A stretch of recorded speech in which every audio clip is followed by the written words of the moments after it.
Someone in my life posted a video of a man being a woman's everything. He's the maid when they're cleaning. He's the cook.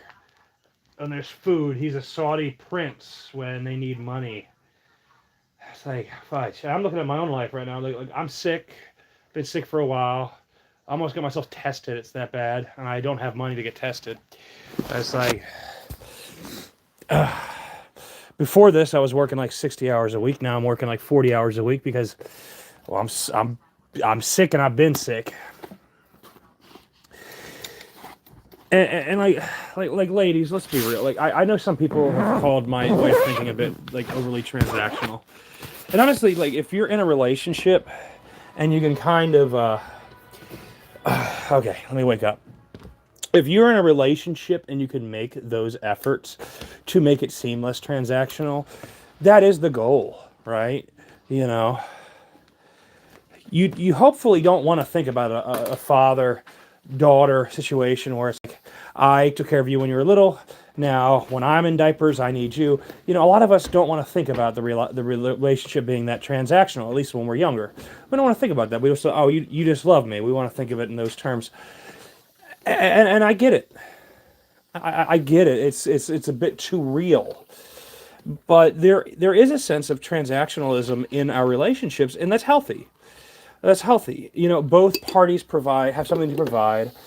And of course, there should be a sense of pure love there too, but pure love doesn't necessarily necessitate just because I love you, I'm going to do everything for you. And that's where I think the unhealthiness starts to settle in.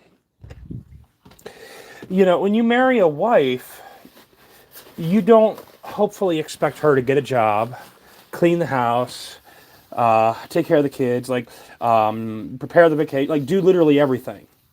But what I've noticed in contemporary culture, and I don't even think this is just a Western thing necessarily anymore, where there's this expectation that the man will literally be the everything for the woman, and it's like we get sick. You know, if we're working 40 to 60 hours a week, we get tired. If we're applying for other jobs, going to university, doing this, doing that, it's like we get tired, and we want someone to help out with what we're going through. But the expectation is often, no, you just do everything. And you don't need to have anything in return because reasons.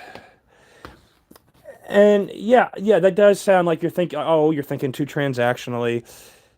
But it's not even just transactionalism. A lot of it comes down to like, let's be fair, guys. Like you literally want the man to work 60 hours a week, apply for jobs, clean the house, do this, do that, and the third, provide for you, and then you're going to also complain about him not providing enough for you. Even if he does all those things, there's going to be issues. You know, he's going to be unthanked. He's going to be unappreciated, and then you're just going to keep going and going and going. These expectations. If he fails in one of them, even you're going to hold that against him, and it's not. This is not a fair way of evaluating how human relationships generally work, especially in romantic relationships do have a tendency to be more transactional than other relationships, right? So this is not an abnormal thing. But that doesn't mean that there is no level of,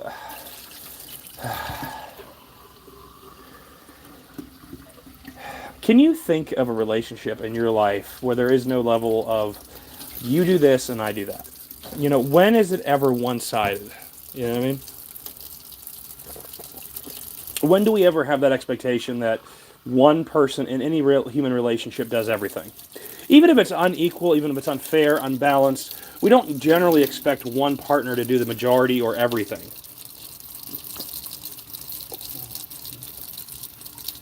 And that's what I see the expectation of modern relationships, where it gets so unfair, where it's like it's expected that the man does literally everything or close to it, and that's just not fair. It's not fair, especially when, you know, the man is likely in pain from something he did or something that happened, because a lot of men are exposed to the elements, you know, more typically than a lot of women are. Not always the case, but often. And it's not necessarily...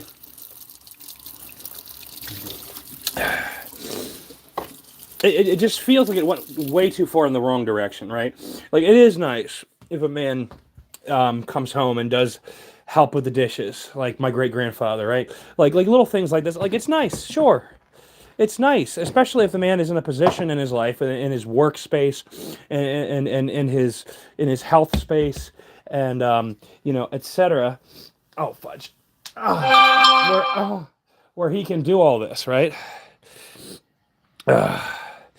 But it's just not always the case. And the same thing with a woman. It's like if a woman is pregnant, you hopefully don't have the same expectations for her to do the same things that she did before she was pregnant. It's very similar. Like, oh yeah, pregnancy is a full-time job. Yeah, it is. So is a full-time job, right? So, like, trying, like, when we make the comparison, being a house mom is a 24-hour job, or a full-time job, or however they point it. The illusion is to other work that a lot of men do.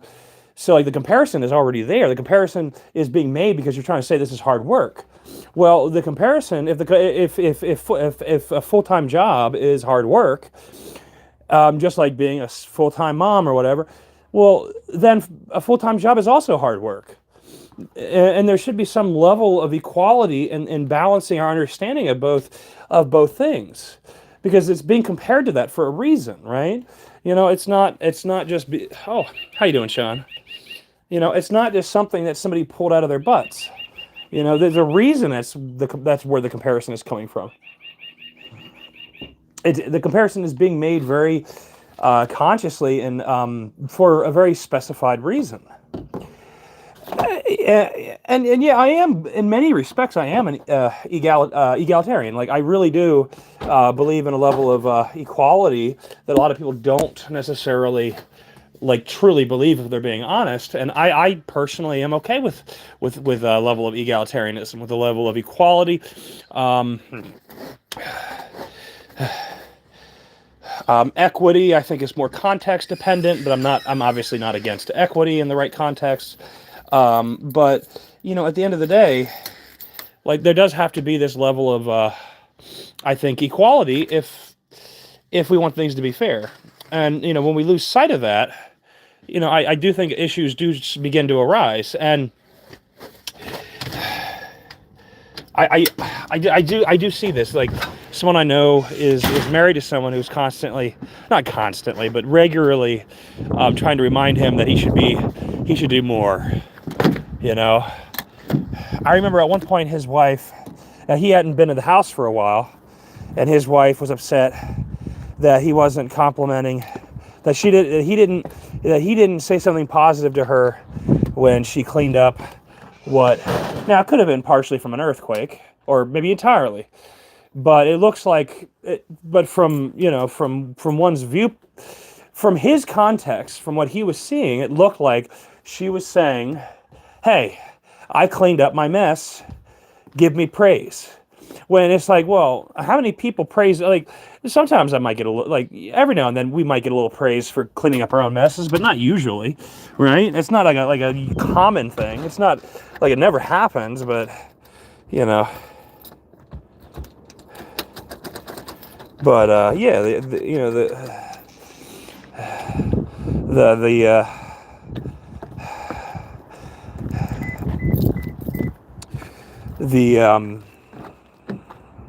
but yeah, like, we're not usually celebrated for cleaning up our own messes. So like to him, it seemed a bit odd, where it's like, well, why are you mad at me for not, like, being nice to you, because you are, like, congratulating you for cleaning up your mess that you made in my house, or our house that I paid for, right? Like, it's like, okay, you cleaned up your own mess. Like, okay, like, how am I supposed to react to that? Now, no, it's true. He could have been a little bit nicer about it, but, like, he just didn't really know how to react, because, how do you react in that situation, right? How do you react to this situation? And there is this sense of, I think, in modern society, where it's like, you're the man, you should be the everything, and then expect nothing in return. And a lot of men are like, well, that's a bum deal. And then other people will be like, well, you're thinking about it too transactionally. Well, it's like, okay, so you just want to have a wife who you're not attracted to, who doesn't make herself attractive to you, who doesn't provide you anything and you provide her everything, and at your own expense of your own health and mental sanity, like that's the kind of woman you want. Like, why would you want her at that point? Like, even the wanting of a partner, we try to be more romantic and things like that with a person who's kind enough to play into that fantasy, but we don't necessarily, like, if someone's just cruel to us, we don't necessarily want to play into that fantasy. It doesn't make sense. It comes off as incredibly selfish. Narcissist. What's interesting about this is that, for my estimations, she harbors far more narcissistic behaviors than he does. Not saying that they don't both have their own narcissistic behaviors, but it seems that she definitely harbors the majority of them. So, at least, side by side, when it comes to side by side analysis, like, who doesn't have like one or two narcissistic behaviors, or maybe even 10? But like, yeah, it seems to be in many respects night and day, at least when it comes to negative or like harmful narcissistic behaviors, because not all narcissistic behaviors are necessarily harmful either. I think we have to also point that out. But it's just we can't have this expectation. Like, just imagine if the gender roles were reversed for a minute, because that's one way of eye-opening things. Like, imagine if sometimes it's important to like see how things would go if it was a different race or a different gender or a different cultural context, and you sometimes start to see where the problem is when you realize, when you see it from a different lens, and you're not seeing it from your current schemata, brainwashing, your current, prejudices. When you just see it for what it really is, that often can enlighten things. Well, imagine if it was, imagine if it was a man who was going around and saying, I want my wife to be everything. I want her to have a full-time job, a part-time job. I want her to cook and clean. I want her to take care of me when I'm sick. But when she's sick, I don't do that. I just want to be her king, and I want her to serve everything possible. I want her to pay the bills. I want her to cook. I want her to clean. I want her to serve me. I want her to be my emotional support. And then you switch the genders, and you're like, whoa. I get it.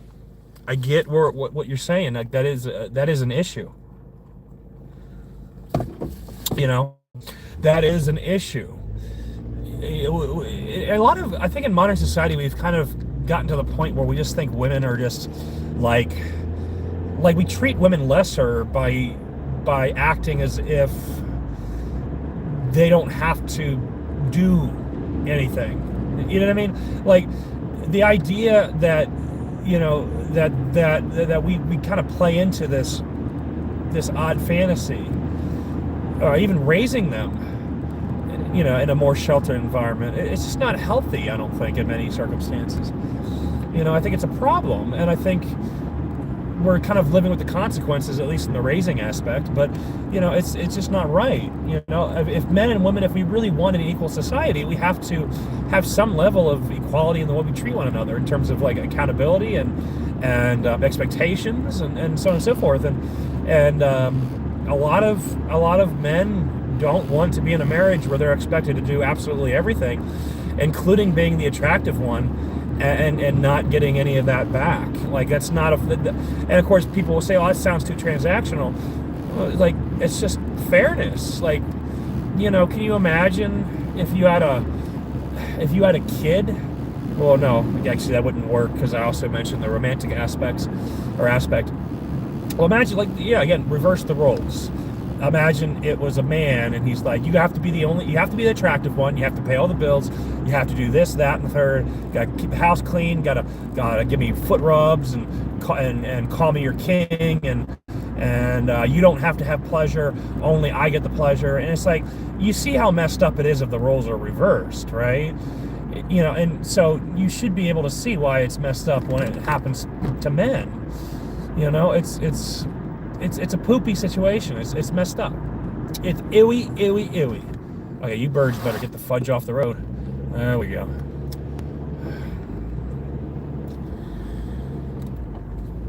And it's not sexist to say that. to say that men and women should be equal. A lot of people are afraid to say that because of a lot of people pay attention to the power dynamics. I pay attention to one primary thing: what is right and what is wrong. What's the difference between right and wrong? That's my primary focal point. If it's right, it's right. If it's wrong, it's wrong.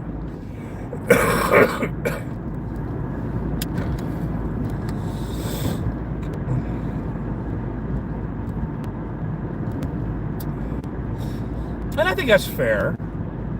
I think that's a fair place to come from. You know what I mean? That's the point, though. It's fair. A lot of people don't want things to be fair. A lot of people want things to be in their favor in terms of the power dynamics. People get greedy, and they see the power shifting to their side. They grasp it instead of trying to keep it equalized.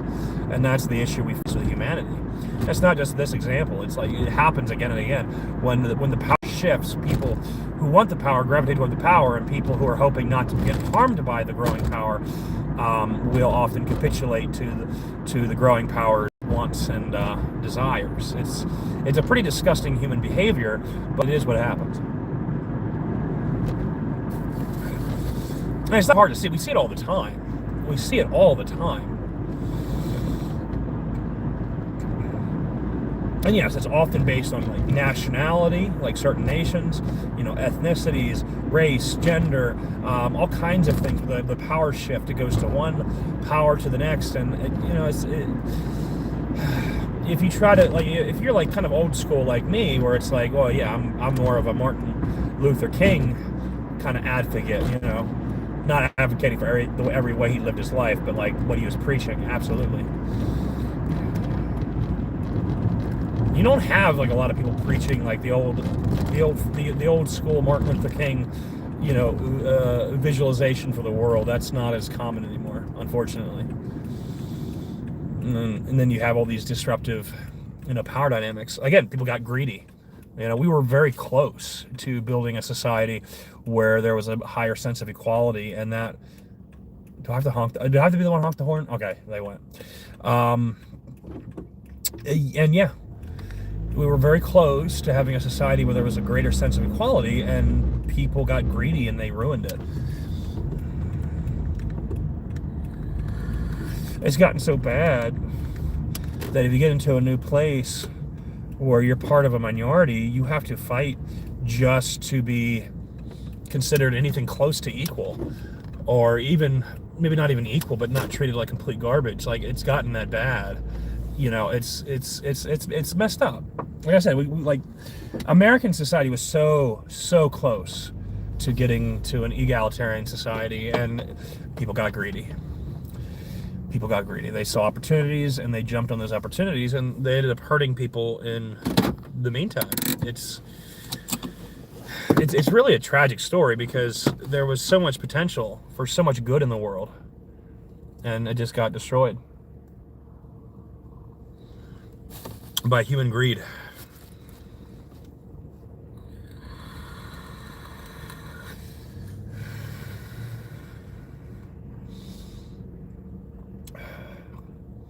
And a lot of people will focus on like one group or another group, and I do tend to focus more on men than women, but I do like to keep my mentality a little bit more broadened, because it's not just one group or another. Like, every group is having its struggles, and unfortunately, instead of people trying to be like, well, let's try to equal the playing field in a realistic way, it's often based on power dynamics. Let's equal the playing field if the power dynamics, if it looks good in lieu of what other people think. In my milieu, in society as a whole, it's like, I want to look good. I want to have a good perception from others.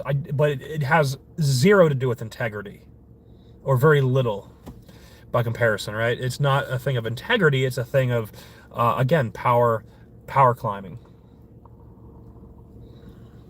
If you have real integrity, you're willing to sacrifice power for the right cause, for the right things. It's not a way for yourself to necessarily acquire power. If you acquire power on the journey, fine.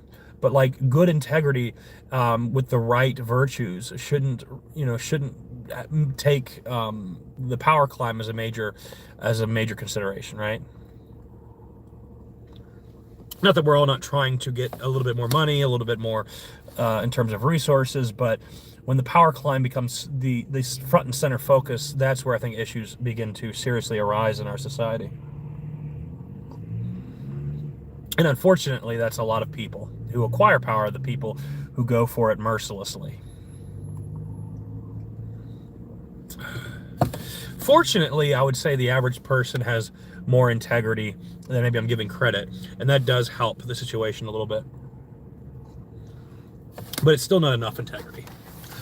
It's not enough for what we really need for a better society. Anyway, I'll let you guys go.